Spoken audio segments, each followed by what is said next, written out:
Lições da vida de Samuel. 1 Samuel, capítulo 1, versículo 11. Diz assim a palavra do Senhor. Ela fez um voto dizendo: Senhor dos exércitos, se de fato olhares para a aflição da tua serva, e te lembrares de mim, e não te esqueceres da tua serva, lhe deres um filho, homem, eu o dedicarei ao Senhor por todos os dias da sua vida. E sobre a cabeça dele não passará navalha. Versículo 22. Ana, porém, não foi. Ela disse ao seu marido: quando o menino for desmamado, eu o levarei para ser apresentado ao Senhor e para lá ficar para sempre. Pai, no nome de Jesus, pedimos a tua bênção sobre a tua palavra. Teu Espírito Santo fale, ministre, traga agora cada mente e cada coração cativo ao conhecimento de Cristo. Nós repreendemos o roubador da semente, para que a semente que seja agora caído no solo, ó Deus, possa ser um solo fértil, para produzir frutos a 30, a 60 e a 100 por um, para a glória do teu nome, no nome de Jesus. Amém. Amém. Monteiro Lobato disse o seguinte: um país se faz com homens e livros. Mário Quintana, corroborando com esse pensamento acerca da importância dos livros e da instrução, ele diz o seguinte: livros não mudam o mundo. Quem muda o mundo são as pessoas. Os livros só mudam as pessoas. Essas duas frases, elas ressaltam a importância que a instrução tem na vida das pessoas e de uma nação. O cristianismo, ele é conhecido por ser a religião do livro. Que religião do livro é essa? A Bíblia Sagrada. Se você exclui a Bíblia Sagrada do nosso meio, você compromete a saúde da fé das pessoas que estão ali naquela comunidade. Por quê? Porque é por meio da palavra de Deus, a Bíblia Sagrada, que Deus se revela e que Deus dá direção ao seu povo. E evitando com isso dois extremos.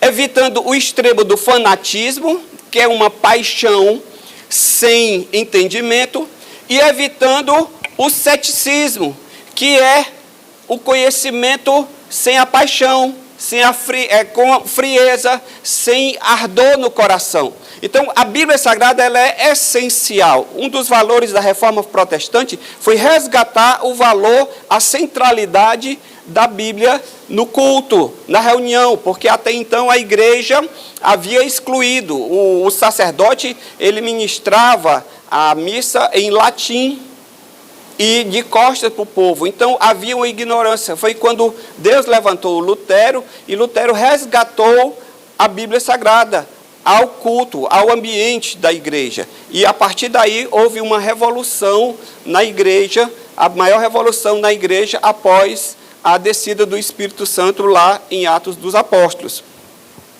Então eu lhe convido nessa manhã a refletir um pouco sobre a vida de Samuel, para que a gente possa entender a importância que tem de nós investirmos na instrução, de nós investirmos numa geração futura. Por quê? Porque nós precisamos passar o bastão da fé que um dia foi passado para nós e que hoje nós estamos aqui exercitando a nossa fé, vivendo o nosso cristianismo, mas nós não podemos deixar parar aqui. Nós temos a responsabilidade e o privilégio de passar esse bastão da fé adiante para a próxima geração. Então, esse projeto de instruir a criança, de investir na vida da criança, ele tem esse objetivo, de passar o bastão da fé adiante. Porque se um dia alguém pregou para você, e você está aqui hoje, ouvindo a palavra de Deus, é porque alguém já passou para esse alguém, e assim vem sendo ao longo da história. E nós que estamos nessa geração, nós não podemos deixar a mensagem de Cristo morrer em nós. Nós precisamos levar adiante e cumprir a nossa missão e o nosso chamado até aquele dia em que nós estaremos no reino do nosso Pai Celestial. Amém? Glória a Deus. O texto que nós lemos, ele nos conta a história de Samuel. Samuel, ele foi concebido em resposta a uma oração, né, de uma mulher que era estéril. O nome dessa mulher era Ana. Ana, ela estava muito triste. Por quê? Porque ela não podia ter filhos. Quando ela foi ao santuário de Deus, ela foi à casa do Senhor, ela orou a Deus. E Deus, por meio do sacerdote que ali estava, prometeu que ela iria conceber. E assim aconteceu. Quando ela voltou para casa, ela continuou tendo a sua vida normal de mulher casada e, após aquele determinado período, ela então concebeu. E como ela concebeu, ela, quando estava orando, ela disse: Senhor, se o Senhor me conceder a bênção de ser mãe, eu vou dedicar essa criança ao Senhor. E ela então dedicou essa criança ao Senhor. Nos primeiros, entre 2 e 3 anos, ela criou o bebê. E após esse período de 3 anos, ela levou a criança para o templo e ela entregou ao sacerdote. Por quê? Porque ela disse: se o Senhor me conceber a bênção de ser mãe, eu não vou ter essa criança para mim, mas eu vou entregar, vou devolver ao Senhor. E assim ela o fez. Então, quando Samuel foi desmamado, ela levou Samuel ao santuário e Samuel ficou aos cuidados do profeta Eli. E então Samuel, ele cresceu dentro do ambiente do santuário, dentro do ambiente do templo. E a Bíblia diz que ele cresceu ministrando perante ao Senhor. E por conta disso, Samuel veio a ser um dos grandes líderes e expoentes da história de Israel. Você diz: pastor, o que é que a gente pode aprender com a vida de Samuel? Primeira coisa que eu aprendo quando eu leio a história, e nós vamos já ler alguns versículos a respeito da vida dele, é que os pais têm a grande influência na vida dos filhos. Diga aí para a pessoa que está do seu lado, para você gravar bem. Os pais têm uma grande influência na vida dos seus filhos. No versículo 11 do capítulo 1 de Samuel, o texto diz que Ana falou: se o Senhor conceder um filho homem, eu dedicarei ao Senhor por todos os dias da sua vida. E no versículo 22 diz que quando o menino foi desmamado, ela levou Samuel para ser apresentado ao Senhor e ficar lá para sempre. Ana, queridos, ela dedicou seu filho a Deus antes que ele nascesse. E depois ela passou os 3 primeiros anos da vida dele preparando essa criança para servir ao Senhor. Ana, portanto, ela se preocupou com a vida espiritual do seu filho antes do seu nascimento. E ela ensinou aquela criança naquilo que ela pôde, preparando aquela criança para servir a Deus futuramente. Por que Ana fez isso? Porque Ana entendeu o seu papel de mordomia, que o filho não era para ela, o filho não era dela, mas ela devolveu ao Senhor, porque é o Senhor que o deu. Você pai, você mãe, você precisa ter esse entendimento, de que você não criou ou concebeu um filho para você.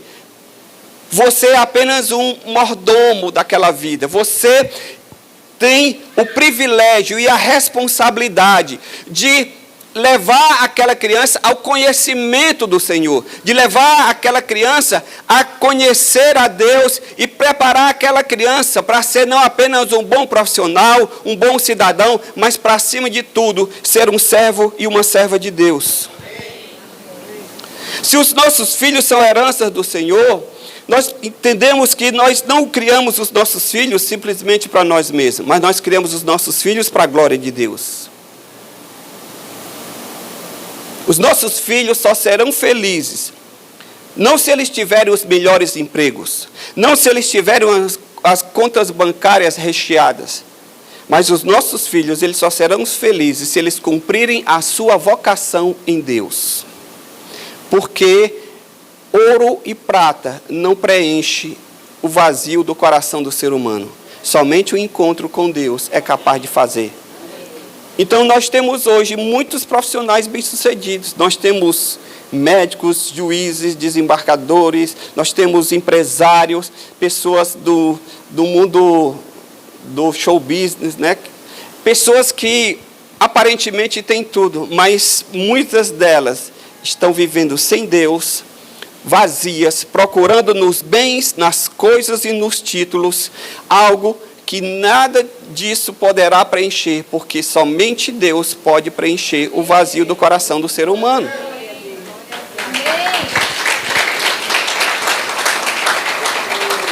Então, a nós pais compete entendermos essa verdade e instruir os nossos filhos no caminho de Deus.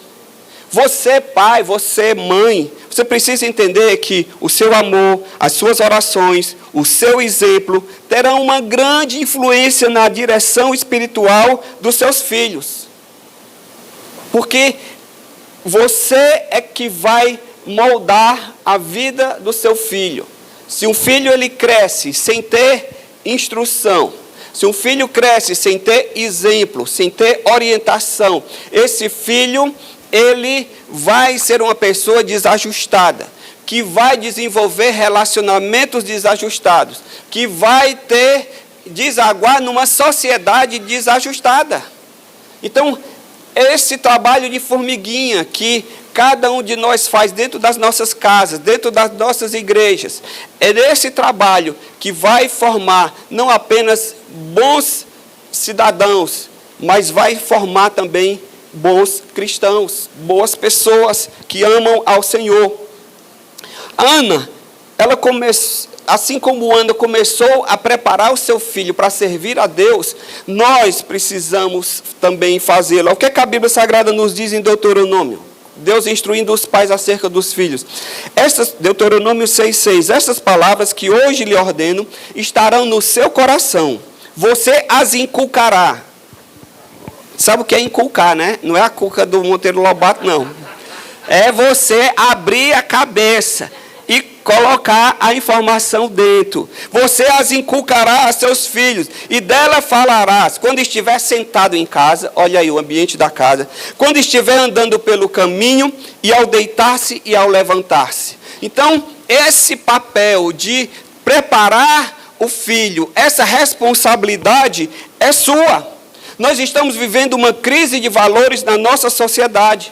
E essa crise, ela não será resolvida pela escola. Por quê, pastor? Porque a escola, ela transmite conteúdos, mas educação é no lar e na igreja. Amém? Você não pode transferir a responsabilidade para a escola. Não, eu vou colocar na escola e lá a escola vai transmitir conteúdos, português, matemática, física, química, biologia.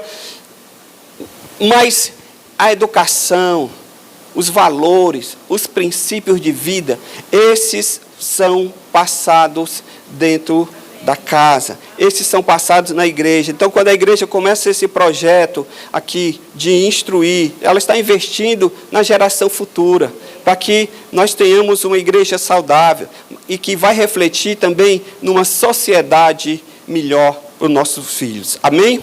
Segunda verdade que eu aprendo a respeito da vida de Samuel é que a exposição dos filhos ao ambiente da presença de Deus deve ser uma prioridade para os pais.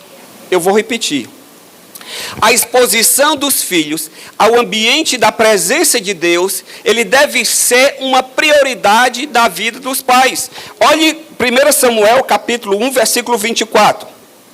Depois de ter desmamado, ou seja, mal o menino deixou os coeiros, como a gente diz, depois de ter desmamado, ela o levou consigo, com um novilho de 3 anos, uma medida de farinha, um odre de vinho, e o apresentou à casa do Senhor, em Siló. O menino ainda era muito pequeno. E no versículo 11 do capítulo 2 diz: então Elcana voltou para sua casa em Ramá, o pai do menino, mas o menino ficou servindo ao Senhor diante do sacerdote Eli. Onde é que o menino ficou servindo? lá no tabernáculo. E no versículo 18, Samuel ministrava diante do Senhor, sendo ainda menino, vestido de uma estola sacerdotal de linho. Só o pirrototim, todo paramentado, mas já estava ali servindo ao Senhor. Já estava ali sendo exposto ao ambiente da presença de Deus, sendo exposto ao ambiente de adoração. Então Samuel, ele cresceu familiarizado com o culto ao Senhor. Ele cresceu familiarizado com o ambiente de adoração a Deus, com o ambiente de serviço a Deus. Pai, você, mãe, precisa entender que quando Deus lhe dá um filho, não é para lhe afastar da igreja. Tem gente que não entende isso. Agora eu não posso levar, eu tenho que esperar o menino crescer para eu voltar a congregar. Isso não existe. Por quê? Porque é no ambiente de adoração que você vai expor o seu filho à presença de Deus. E não existe melhor coisa do que ele estar exposto à presença de Deus.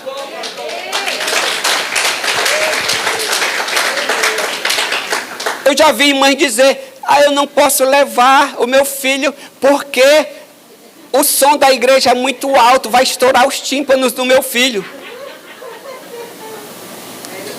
Mas você leva ele lá no Iguatemi para passear,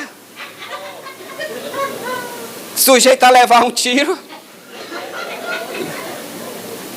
Você está entendendo as incoerências? Aí você não vem por causa do menino, fica em casa.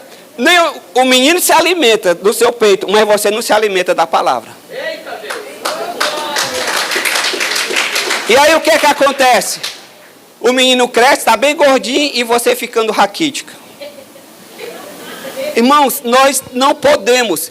Uma das coisas que muito me admira e eu louvo a Deus pela vida da Margarene. A Margarene é uma irmã que serve aqui na nossa igreja, está aqui bem à frente aqui. A nossa famosa Margar. A Margar, ela teve a Pâmela. Deus deu a ela a Pâmela. E uma das coisas que me chamou a atenção foi que, em momento nenhum, a Pâmela foi empecilho da Margar estar na igreja. Eu fui e vi a menina nos coeiros. E hoje, dessa semana, ela aniversariou, já é uma adolescente. E ela não está com os tímpanos estourados, ela não está desorientada, ela é amada pela igreja. No dia do aniversário dela, no grupo da igreja, todo mundo deu os parabéns. Por quê?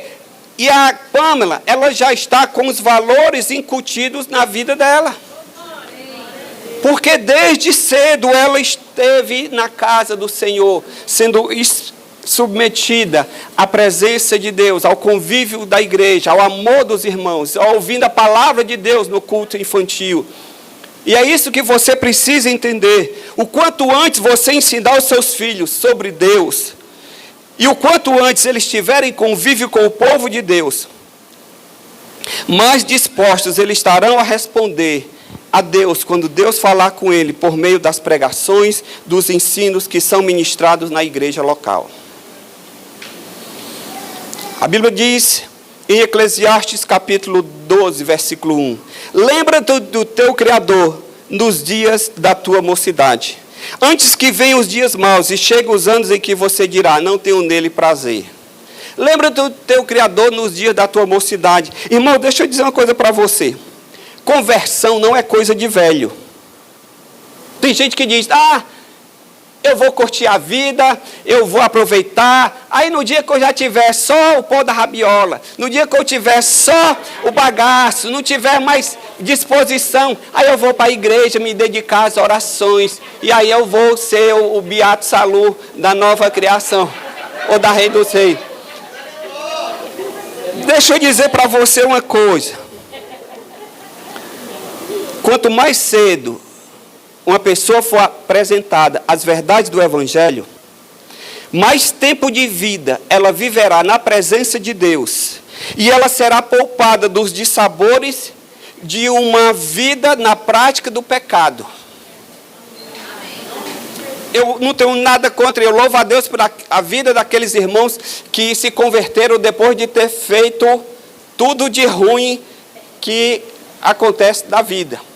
Você já viu aquela pessoa, eu matei, roubei, estuprei, assaltei banco, me droguei, me prostituí e tudo, mas um dia Jesus me alcançou e glória a Deus por Jesus alcança essa pessoa, amém? Mas deixa eu dizer uma coisa para você, essa pessoa, ela traz em si um monte de marcas, de dissabores, de tristezas, que ela poderia ter sido poupada disso tudo se ela tivesse sido submetida ao ambiente da casa de Deus e recebido a instrução do Senhor. Ela teria crescido saudável, teria crescido bem e não estaria sofrendo e trazendo em si essas marcas no seu coração. Então, quanto mais cedo você expuser o seu filho à presença de Deus, mais esse filho vai ser saudável e feliz. Deixa eu dar um testemunho pessoal. Eu estou com 30 anos de casados. Então, lógico que há 5 anos eu completei bodas de prata. E nós fizemos, não tinha pandemia. Pronto, não tinha pandemia. Esses aí são os meus filhos há 5 anos atrás. O Lucas e Larissa. Larissa e Lucas, considerando a ordem cronológica. E na época não tinha pandemia, então nós convidamos família, amigos e fizemos um novo casamento. E nessa cerimônia, os nossos filhos, eles entraram, aí eles estão entrando na igreja, né, no casamento, e eles escreveram uma carta para nós. E eles leram essa carta que eu queria ler para vocês aqui. Por que, pastor, que você vai ler essa carta? Está expondo a vida da família. Para você entender aquilo que eu estou dizendo. Que quanto mais cedo você expuser os seus filhos, mais cedo eles vão desfrutar da presença de Deus, dos ensinos da palavra. E essas pessoas, elas serão pessoas saudáveis no futuro. Escreveram assim, está aí embaixo, não dava para você ler, então, como eu não vou forçar a sua vista, eu vou ler para você. O pastor Júnior disse que lê, né? Pronto, amém. Isso é um MacGyver. Pastor Totinha. 25 anos de casados. Nos dias atuais, não se vê muito disso. Realmente, vocês são o nosso exemplo. Tem sido uma grande jornada até aqui e está muito longe de acabar. Neste dia, quando tudo é alegria, precisamos lembrar que o nosso caminho até aqui não foi tão fácil. E somos gratos a Deus por isso, pois pudemos aprender com as dificuldades para que pudéssemos crescer juntos em família. O que somos hoje, devemos a vocês. Sempre tivemos em casa exemplo de valores como humildade, cumplicidade, honestidade, educação, amor, fé em Deus, fraternidade e sabedoria, que sempre nos moldaram e nos fizeram pessoas diferenciadas, dignas, dispostas e preparadas a enfrentar o mundo. Com vocês, aprendemos a famosa lei da semeadura e da colheita, segundo a qual se colhe o que se planta. Aprendemos que Deus abençoa aquele que nele confiam e depositam toda a sua esperança para o futuro. Aprendemos que obedecer é sempre a melhor opção, que a vida é generosa com quem tem fé e persevera. Afinal de contas, tudo o que conquistaram foi fruto de luta, sacrifício, dedicação e perseverança. Com o tempo e as experiências, aprendemos que o sucesso é muito mais que ter dinheiro em poupança, carro do ano ou apartamento quitado, mais até do que fazer viagens internacionais. Ser bem-sucedido significa ser feliz com o que se tem, ter pessoas amadas com quem compartilhar a vida e ter um relacionamento com Deus. Vocês nos ensinaram que todas as nossas escolhas têm consequências. Que precisamos ser responsáveis o suficiente para assumirmos os nossos erros e acertos. Que honrar pai e mãe é o primeiro mandamento com promessa na Bíblia, que nos possibilita ter uma vida longa. Que agir corretamente deve ser a regra em toda e qualquer situação, independentemente de estarmos ou não sendo observados. que a Bíblia é o livro que devemos guardar e respeitar com todo o nosso coração. Depois de muito tempo, aprendemos que a vida é uma dádiva e que, para a aproveitarmos, precisamos estar rodeados de amor. Hoje, temos isso representado por vocês. Temos muito orgulho de poder dizer que somos parte dessa família. Eis o nosso muito obrigado, com muito amor, dos seus filhos, Larissa e Lucas.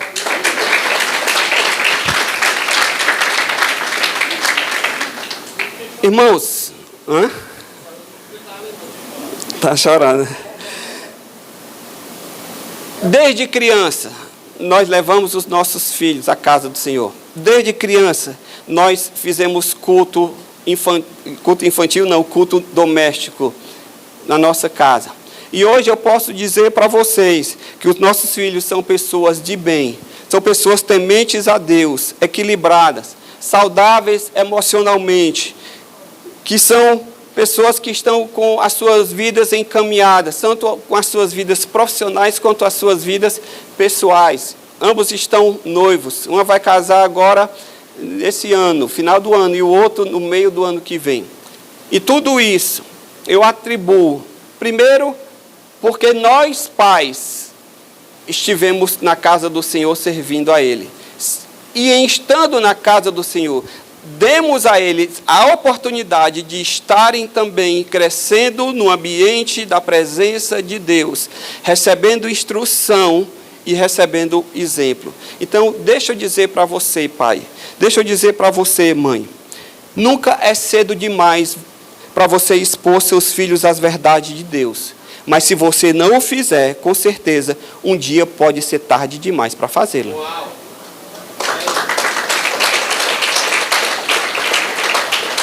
E eu quero terminar esse ponto aqui. Certa vez eu vi ali, indo aqui na rua, aqui para o lado da Sapiranga, na Edilson Brasil Soares, entrando em umas ruas assim, tinha uma casa, um portão grande, e tinha a seguinte frase lá escrita no muro, e eu gravei. E ele disse o seguinte: quem leva os filhos à igreja não precisa buscá-los na prisão. Entende? Quem leva os filhos à igreja não precisa buscá-los na prisão. Que você possa, nessa manhã, entender, assim como o Ana entendeu, que quanto mais cedo você expõe os seus filhos à presença, ao ambiente da presença de Deus, à instrução do Senhor, ao ambiente de adoração, mais cedo essa criança vai se tornar uma pessoa saudável, digna e um bom cidadão para este mundo e um filho de Deus para a eternidade. E o tempo urge e eu vou terminar aqui porque eu só falei 2 pontos dos 4 pontos da minha mensagem. Mas o que eu quero, por último, ressaltar, como última verdade aqui hoje, acerca da vida de Samuel, é que Deus, para realizar os seus propósitos, Ele transpõe qualquer limitação ou padrão humano. Eu vou repetir. Deus, para realizar os seus propósitos, Ele transpõe, Ele supera, Ele transcende qualquer padrão ou limitação humana. O que você está querendo dizer com isso, pastor? 1 Samuel, no capítulo 3, no versículo 4, acompanhe comigo. Samuel já estava no tabernáculo, a mãe dele já tinha levado o menino já estava crescendo, já estava no ambiente da casa de Deus. E Deus, então, fala com ele pela primeira vez. 1 Samuel 3,4. O Senhor chamou o menino. Samuel, Samuel. Isso ele dormindo, e ele ouviu aquela voz. E este respondeu: eis-me aqui. Olha aí a diferença de alguém que está sendo criado dentro da casa de Deus. Porque se fosse um menino mais educado, que é? Que foi? Que é? Me acordando por quê? Foi que ele disse: eis-me aqui. Você entende a diferença?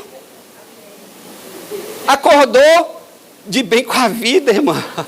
Tem gente que, como diz o pastor Cláudio Duarte, falando da esposa dele, acordou arrependido de não ter morrido. De mau humor. Não, Samuel acordou e disse, eis-me aqui. E o Senhor disse a Samuel, Deus falou a Samuel, eis que vou fazer uma coisa tal em Israel, que todos que a ouvirem ficarão com os 2 ouvidos tinindo. E aí então Deus fala para Samuel que vai ceifar a vida do sacerdote Eli e dos filhos dele. Por quê? Porque os filhos dele, do sacerdote, estavam profanando o templo. E o pai, o sacerdote Eli, apesar de estar ali, servindo na casa do Senhor, não estava cumprindo o papel dele. E mais na frente, se você continuar lendo a história, um dia os 2 filhos do sacerdote Eli, eles foram com o povo à guerra, e eles foram mortos na guerra.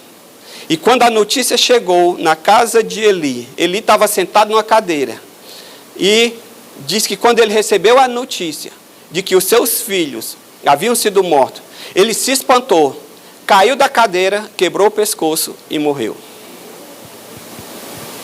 Mas eu não quero ressaltar, porque isso aí seria o 4º ponto, então deixa para lá. Vamos lá, versículo 11. Eis que o Senhor disse a Samuel, vou fazer uma coisa que vai causar um espanto. Por que eu estou lendo isso? O que isso tem a ver, pastor? A dizer que Deus, para cumprir o seu propósito, Ele transpõe e supera qualquer empecilho humano. Porque no versículo 1 do capítulo 3, que Deus falou com Samuel no versículo 4, mas no versículo 1, diz que Samuel servia ao Senhor diante de Eli, e naqueles dias a palavra do Senhor era muito rara. E as visões não eram frequentes. Ou seja, Deus, para falar com o menino Samuel, Deus quebrou o protocolo. No momento em que ninguém ouvia muito Deus falar, em que ninguém tinha muita visão, Deus escolheu falar e levantar como profeta aquele menino que estava servindo na sua casa. Deus, Ele é especialista em agir fora da caixa, irmãos. Deus, Ele é especialista em fugir à lógica humana. Porque no momento em que ninguém escutava a voz de Deus, o próprio sacerdote, que era a pessoa que era para ouvir a voz de Deus, não estava em condições espirituais de ouvir. E Deus disse, aqui não tem, já que não vai com você, eu vou levantar outro, porque eu não estou limitado e eu posso usar uma criança. Você entende isso? Se Samuel não estivesse ali, na casa de Deus, quem é que Deus ia falar com os 2 filhos de Eli, que estavam botando a mão do dinheiro das ofertas? Ia falar com Eli, que não tinha autoridade de pai para exercer? Pois Deus usou e falou, num tempo que ninguém escutava Deus, Deus falou com uma criança. Deus é especialista em fazer isso. Sabe por quê? Porque o próprio Deus diz lá em Isaías 55:8, porque os meus pensamentos não são os pensamentos de vocês, e os meus caminhos não são os caminhos de vocês, diz o Senhor. Versículo 9, porque assim como os céus estão mais altos do que a terra, assim os seus caminhos, os meus caminhos são mais altos do que os vossos caminhos, e os meus pensamentos mais altos do que os vossos pensamentos. Deixa eu dizer uma coisa para você. Para que os desígnios de Deus se realizem, Deus, Ele pode abrir uma estrada no meio do mar, como Ele fez, e Israel passou a pé enxuto no Mar Vermelho. Deus, para realizar os seus propósitos, Ele pode deter o sol, evitando que o sol se ponha, como Ele fez com Josué na batalha contra os amorreus. Deus, para cumprir o seu propósito, Ele pode fazer com que o fogo não queime, como Ele fez com a sarça, em que Moisés via a sarça ardir e não se consumia porque ela não estava sendo queimada. Deus, para cumprir o seu propósito, Ele pode suspender a lei da gravidade e fazer Jesus andar sobre as águas. Sabe por quê? Porque Deus, Ele age fora da caixa. E para cumprir o seu propósito, Ele vai agir, ainda que seja fora dos nossos padrões convencionais. Então, uma criança que você traz para a casa do Senhor, que você expõe ao ambiente, que você instrui em casa, você está formando uma pessoa que Deus pode usar tremendamente, que você não tem noção do que é que Deus pode fazer. Samuel se tornou o maior líder do seu tempo. Samuel foi tão importante, irmãos, porque ele fez a transição entre o período dos juízes e o período da monarquia em Israel. Antes de existir rei Israel, lembre-se que quando Israel saiu lá do Egito, peregrinou no deserto, entrou na terra de Canaã, conquistou Canaã através de Josué, se estabeleceu na terra, dividida em 12 tribos. E depois, nessa época eles tinham juízes, e Samuel foi o último dos juízes. E por meio dele foi instituída a monarquia, porque ele foi a pessoa que Deus levantou para poder ungir, aliás, o primeiro rei de Israel, que foi Saul. E depois ele também ungiu o segundo rei e o mais importante rei de Israel, que foi Davi. Mas tudo por quê? Porque ele começou no ambiente da casa de Deus. E aí eu peço licença que eu vou falar rapidamente sobre o último ponto para encerrar. Que os valores inculcados desde cedo, ou seja, em tenra idade, ele tornar-se-ão um legado para toda a vida. Foi porque Samuel cresceu no ambiente da casa de Deus, que Deus pôde levantá-lo para ser essa influência. Irmãos, Samuel foi tão importante que ele se tornou juiz na casa de Deus. E por meio dele vinha a palavra de Deus, porque lá em 1 Samuel, no capítulo 3, no versículo 19, a Bíblia diz que Deus estava com ele e nenhuma só das suas palavras caiu por terra. Deus respaldou a vida de Samuel. E no versículo 21 diz: o Senhor se manifestava a Samuel por meio da sua palavra. Deus levantou Samuel como profeta. E Samuel, irmãos, ele está relacionado lá em Hebreus, no capítulo 11, no capítulo da fé, como um dos heróis da fé. Sabe por quê? Porque desde cedo ele foi criado no ambiente da casa de Deus. Ele foi esse instrumento. E sabe um dos grandes acontecimentos da vida de Samuel, e que você talvez já tenha até falado essa frase e que você nem se lembra, nem se tocou. Certa vez, Israel estava em guerra contra os filisteus. E os filisteus, eles viviam atormentando o povo de Israel. E os filisteus souberam que o povo de Israel estava com Samuel reunido na cidade de Mispa, ou Mispá, que significa torre de vigia. E eles então se prepararam para mais uma vez intimidar e atacar Israel. O povo então chamou Samuel e disse: Samuel, ofereça um sacrifício a Deus e ore a Deus para o Senhor nos dar livramento. E a Bíblia Sagrada nos diz que Samuel, ele ofereceu um cordeirinho. E enquanto ele estava oferecendo esse cordeiro, Deus atendeu o seu clamor. E sabe o que foi que Deus fez sobre o exército filisteu? Deus fez um grande trovejar. Foi trovão para tudo quanto é lado. E os filisteus se assustaram tanto, se dispersaram, e a Bíblia diz que nunca mais eles voltaram ao território de Israel. E sabe o que foi que Samuel fez? Ele pegou uma pedra e chamou essa pedra de Ebenezer, que é pedra de ajuda. E daí ele disse aquela célebre frase: até aqui nos ajudou o Senhor. Samuel, com essa frase, ele está dizendo: Deus foi conosco no passado e Deus está conosco no presente. E isso é garantia para o nosso futuro. Que nessa manhã você saia daqui entendendo que é sua responsabilidade criar os seus filhos no caminho do Senhor. Não transfira esse valor para a professora da escola. Ela vai ser a professora do ministério que vai abraçar esse projeto Samuel. Ela vai ser uma coadjuvante. mas ela não vai ser a protagonista na vida do seu filho. A protagonista é você. Exponha seu filho, não tenha medo de trazer o seu filho para a igreja. Igreja é lugar seguro, não apenas porque a gente está com máscara e tentando seguir o protocolo. Igreja é lugar seguro porque aqui é lugar de vida, porque aqui é lugar onde a presença e a palavra de Deus estão sendo pregadas. E isso não tem melhor lugar na sua vida para você expor o seu filho do que você estar na casa do Senhor. E entenda que aquilo que está sendo construído na vida do seu filho aqui e na sua própria vida, isso vai reverberar para a eternidade. Vamos ficar de pé na presença do Senhor.